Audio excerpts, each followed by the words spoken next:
Eu agora vou chamar o homem que há uns anos atrás lançou o desafio de fazermos aqui o Museu da Música em Amarante.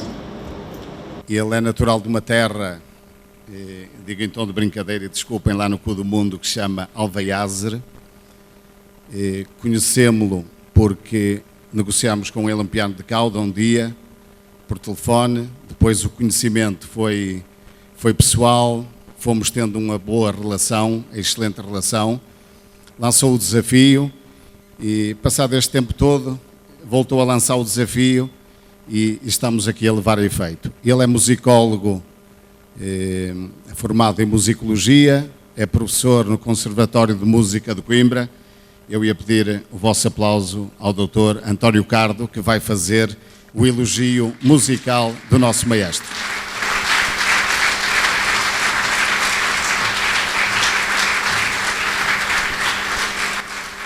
Obrigado. Boa tarde a todos.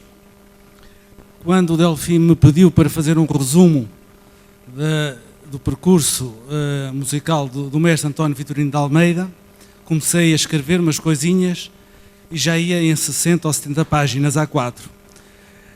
Tentei resumir isto, portanto consegui chegar a 2.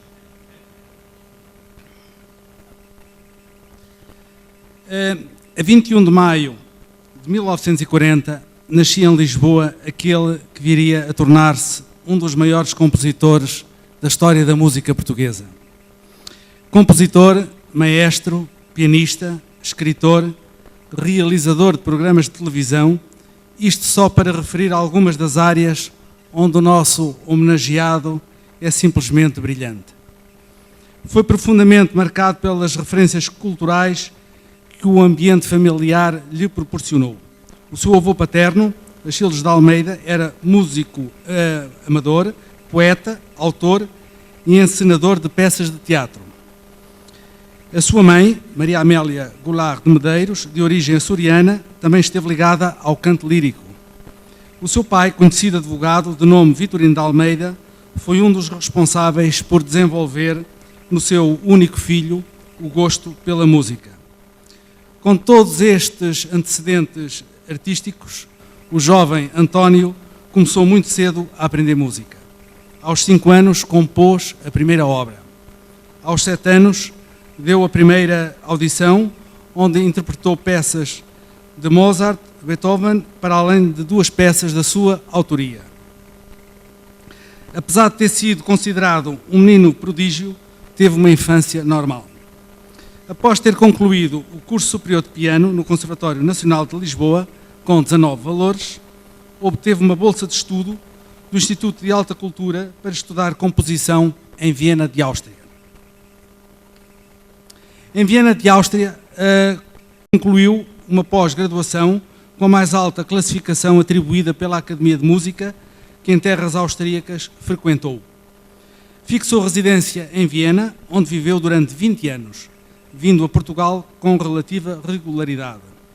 Foi durante 7 anos adido cultural da Embaixada Portuguesa em Viena, cargo que lhe valeu uma condecoração atribuída pelo Presidente da República da Áustria. Homem multifacetado, decide em 1989 apresentar a sua candidatura ao Parlamento Europeu como cabeça de lista pelo MPD-CDE, vaga que não chegou a preencher.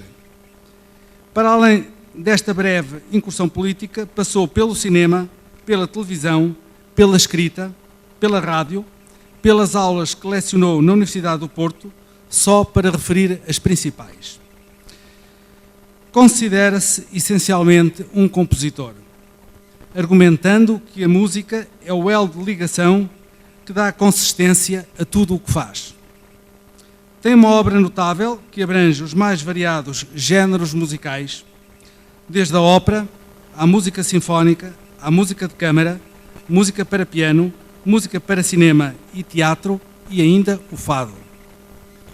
Para mim, é uma honra ter entre nós e chamar ao palco aquele que já é considerado o mais brilhante compositor português, maestro António Vitorino de Almeida.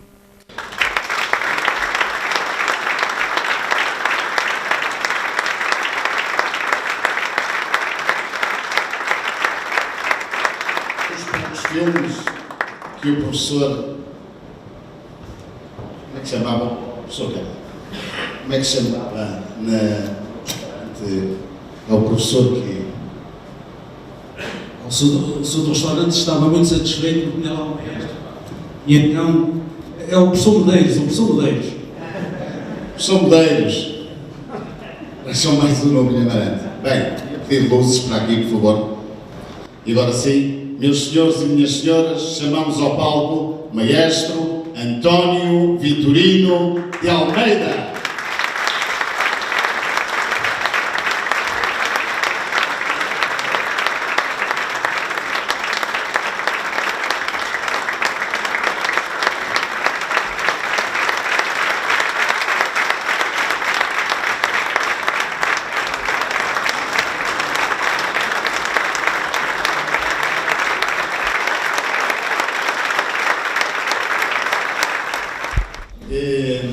Há um pintor nosso amigo, amarantino, a viver em terras do Porto já há muito tempo, que gosta de fazer uns quadros e quando foi convidado para vir a esta cerimónia, ele pronto ficou-se logo a pintar o quadro do António Vitorino de Almeida. Inicialmente fez um esboço e depois tentou lá umas coisinhas. Eu vou pedir ao Álvaro Pereira que possa vir aqui entregar o quadro ao maestro António Vitorino de Almeida. O Álvaro é um bom falador, mas pediu-me, por favor, para não falar. Pronto. Pintor amarantino, Álvaro Pereira, é uma recordação de...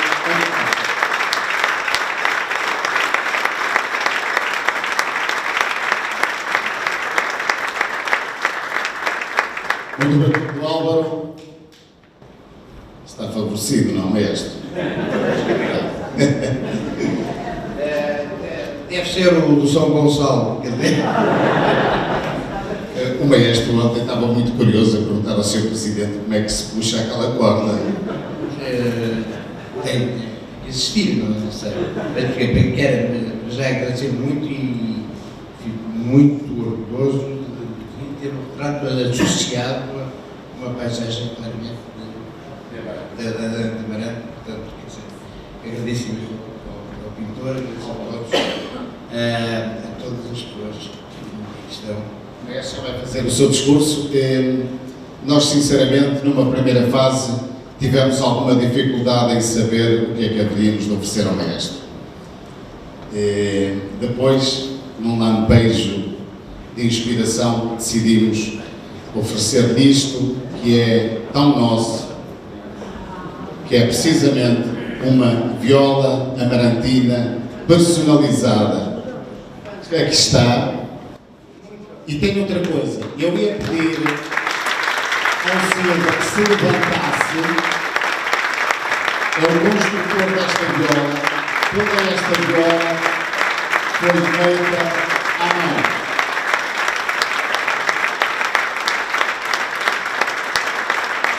E já agora, agradecer ao fotógrafo Carlos Moura, porque fez aqui a laser esta inscrição que simboliza exatamente o Prémio Excelência 2015, Camerata das Artes. Portanto, fica aqui registado na nossa viola amarantina, que vai para um local fantástico que é a sua casa, naturalmente. E a partir de agora, maestro, o palco vai ser do maestro. Escusado será dizer... Vamos assistir ao que o maestro achar bem, é tudo seu. Muito obrigado, muito obrigado. Bem, eu devo dizer que poucas vezes me terá acontecido ter tanta dificuldade em dizer qualquer coisa, porque, sinceramente, eu não esperava uma tal simpatia, um tal calor humano, enfim, um tal reconhecimento pela parte de uma terra que ainda por cima é uma das mais bonitas terras do mundo, não é? Portanto, eu fico realmente muito emocionado com todos tudo que aquilo foi dito, com tudo aquilo que me tem sido oferecido, e nomeadamente aquilo que me tem sido oferecido pela vossa presença, pelas vossas palavras e por tudo isso. Eu lembro-me, todos se lembram talvez de uma frase do Vinícius de Moraes, que depois foi posta em Bossa Nova, acho eu, o Jobim, eu não sei bem, mas a frase era: porque hoje é sábado. E era dado como uma justificação para tudo. Quer dizer, porque é que isto é assim? Porque hoje é sábado. Bem, aparentemente isto parece absurdo, não é? Mas a verdade é que explicar porquê não é assim muito difícil. Para já, há hipóteses, há 7 hipóteses, em 7 hipóteses há uma de ser sábado mesmo, não é? Bem, portanto, estatisticamente já é plausível arriscar. Porquê? Porquê é que se fez isto? Olha, porque hoje é sábado. Bem, mas se pensarmos um pouco mais nesta frase e nesta resposta, verificamos que constantemente nós ouvimos respostas que são até bastante mais absurdas do que porque hoje é sábado. Tudo o que se faz, nomeadamente as asneiras, explica-se sempre o porquê. É fácil explicar o porquê. O que é difícil de explicar é o para quê. E, portanto, quando se tem um projeto, aí é que nós podemos avaliar qual é o projeto, qual é a dimensão que ele pode ter, qual é efetivamente a intenção, a capacidade das pessoas que o vão pôr em prática, quando eles explicam de forma cabal o para quê vão fazer as coisas. O país, por exemplo, está cheio, como sabem, não sei se sabem, mas posso garantir que é verdade, está de auditórios, mas fenomenais. Eu penso que na Europa não haverá nenhum país com tantos auditórios. Fantásticos. Auditórios em pequenas terras. Este auditório é excelente, mas por favor, ao lado do que para aí se vê, que são CCBs uns atrás dos outros. Para quê? Isso é que nunca ninguém respondeu.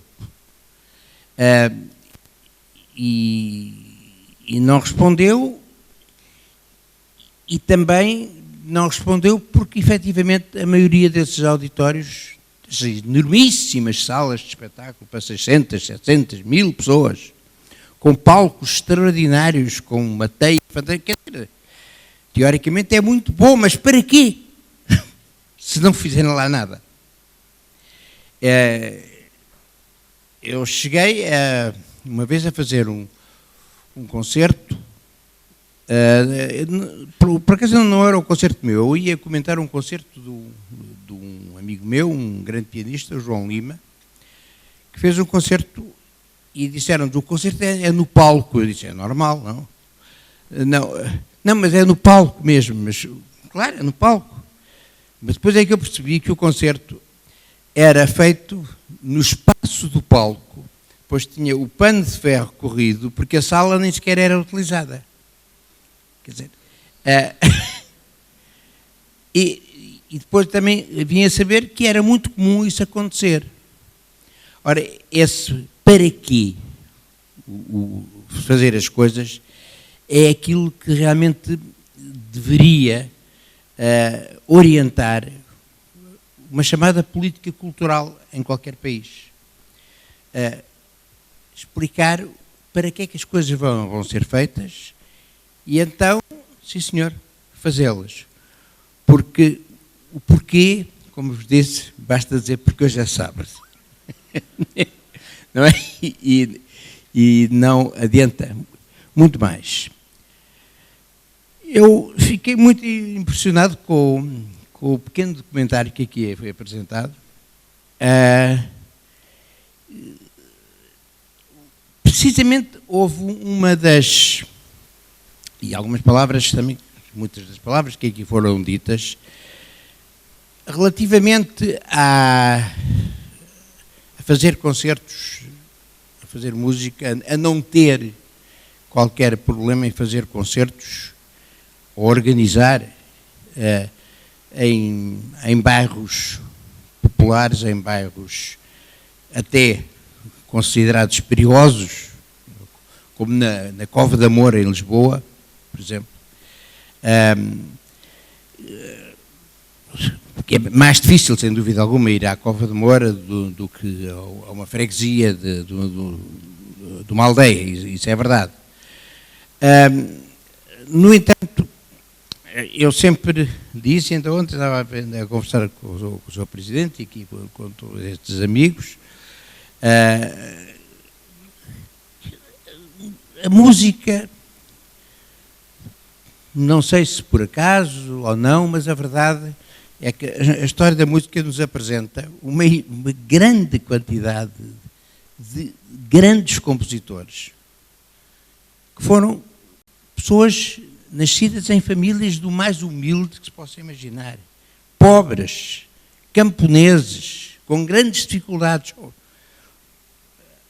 A excelente interpretação que fez do Haydn, a propósito, foi muito boa. Foi muito boa. Esse que lá em Leipzig te estão a ensinar bem.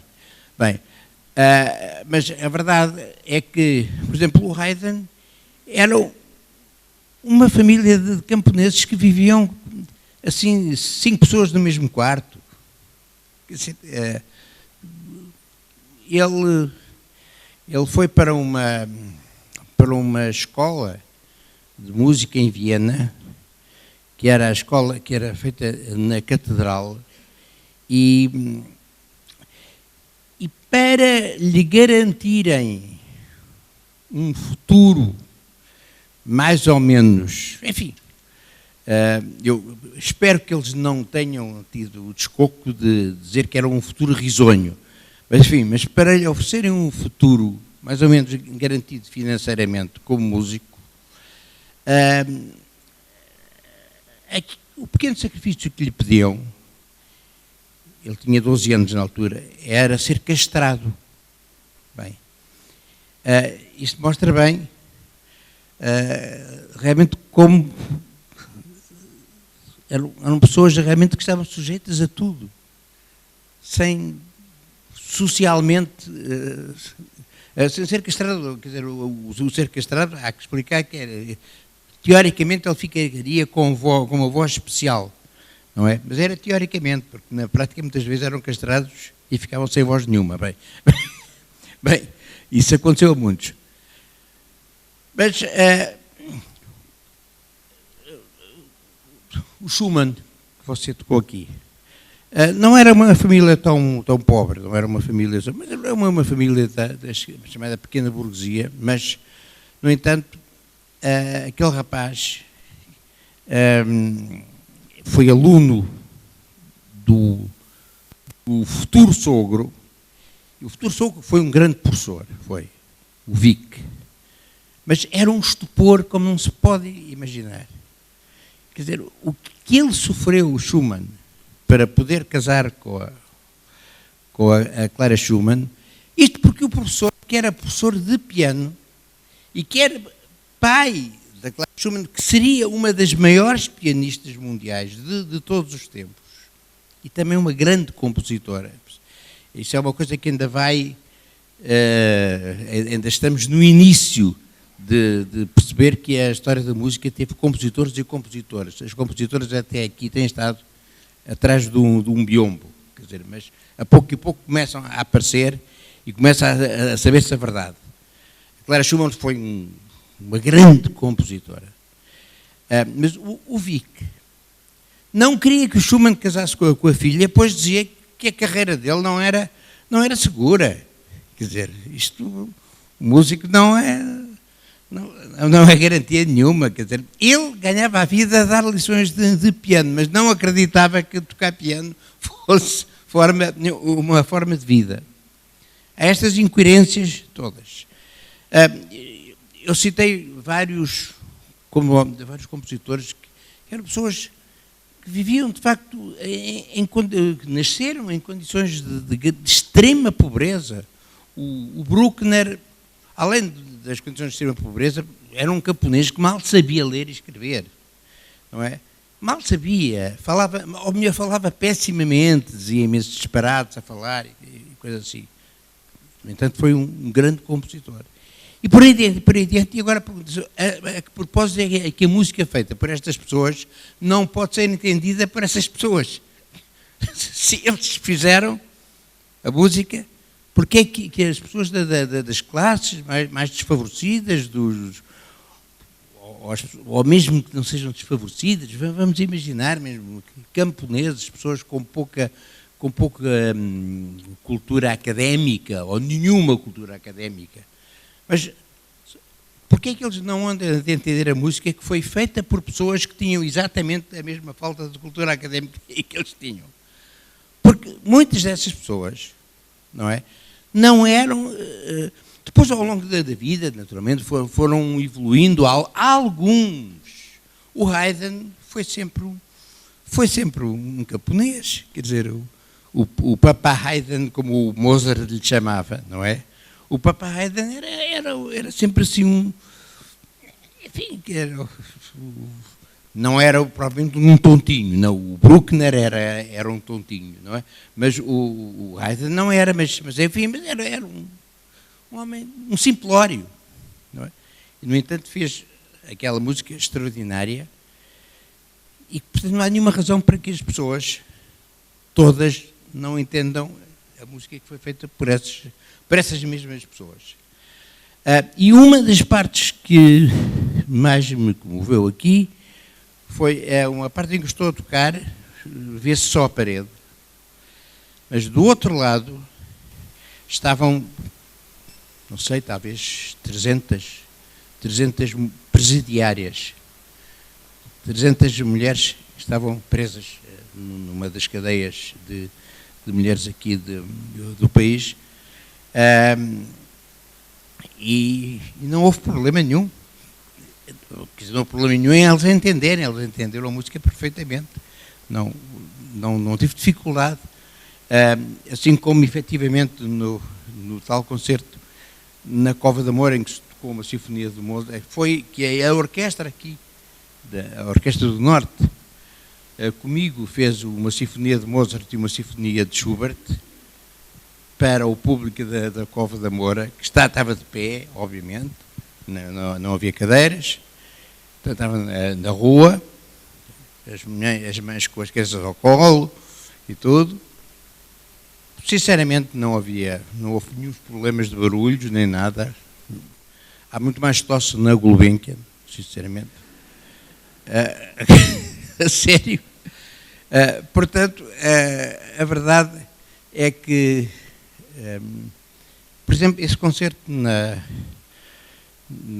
na cadeia foi um dos que mais me marcaram. Devo dizer, aliás, com uma grande cantora austríaca, a Erika Pluhar, nós fizemos um disco que foi inspirado no sentido, nos foi aconselhado numa cadeia, neste caso a cadeia de homens na Áustria, e nós vamos lá fazer um concerto e correu muito bem.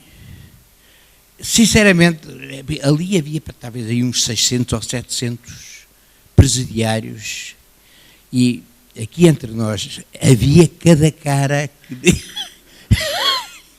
que a gente assim. E depois via-se só assim um polícia ali, o outro polícia acolá, se aqueles tipos nos quisessem raptar ali. Mas era trigo limpo. Era trigo limpo, bem. Depois eles como estavam presos, estavam proibidos de tocar nas pessoas. Bem, isso aí eles não cumpriram. Até porque a cantora era muito bonita na altura, não é? e posso-vos garantir, para homens que estavam há 20 anos presos, tocaram o quanto puderam. Bem, mas vieram-nos dizer uma coisa. Um dos presos vai dizer: nós gostamos imenso do vosso programa, nós pedimos imenso que vocês voltem cá, mas se nos permitem uma sugestão. Estes homens, muitos deles estão aqui há 20 anos, estão aqui há 30 anos, alguns sabem que nunca mais vão sair daqui. E para eles há músicas que lhes ficaram na memória do tempo em que estavam livres. Músicas de filmes, nomeadamente. E é engraçado que a partir daí e depois fizemos um disco chamado Forever, não é? Fomos precisamente buscar muitas das grandes canções, não é? Que teriam surgido, não é? Quando aqueles homens ainda não tinham morto ninguém, não é? Bem, quando eles ainda não tinham assaltado nenhum banco, bem, eu sei lá, não andamos, obviamente, a averiguar, ainda que às vezes nas cadeias se encontrem figuras espantosas, não é? Figuras que são as cabeças, são os mais cultos. Isto foi numa cadeia em Portugal, por exemplo, em que eu vi um homem que era tratado com uma deferência espantosa por toda a gente, por todos os polícias e até pelo diretor da cadeia. O senhor fulano, faz favor, o senhor fulano para ali, o senhor fulano, faz favor de se sentar, o senhor fulano e tal. Eu disse: este preso tem aqui. E até que eu perguntei a um polícia assim, eu digo uma coisa: aqui o senhor fulano tal, porque é que está preso? Ele já está preso há 50 anos. Pois, por isso é que ele tem as pessoas têm uma grande admiração por ele, uma grande estima por ele. Muito bem. Ele foi preso ele, coitado, começou mal. Ele matou o pai e a mãe. Pois, bem, tinha sido. Mas é verdade que 50 anos alteram muito uma pessoa. E às vezes aquela vida para além do mundo, aquilo é um outro mundo, não é? Digamos assim, desenvolve um outro tipo de sensibilidade. E para mim, insisto, fazer aquele disco com aquelas canções, com aquelas músicas, com aquelas melodias, e depois ir lá um ano depois e ver as lágrimas que caíam pela cara daqueles 600 criminosos, porque eram mesmo criminosos. Não nos iludamos, eram mesmo criminosos. Mas a verdade é que realmente foi uma experiência fantástica. Portanto, eu, antes de tocar mais nada, vou tocar uma dessas canções. Uma dessas, o Mocalhas, não é? Porque fiquei muito feliz por ver aqui aquele concerto que não se sabe quem é que está do outro lado, só se vê a parede, mas do outro lado estavam realmente as mulheres presidiárias.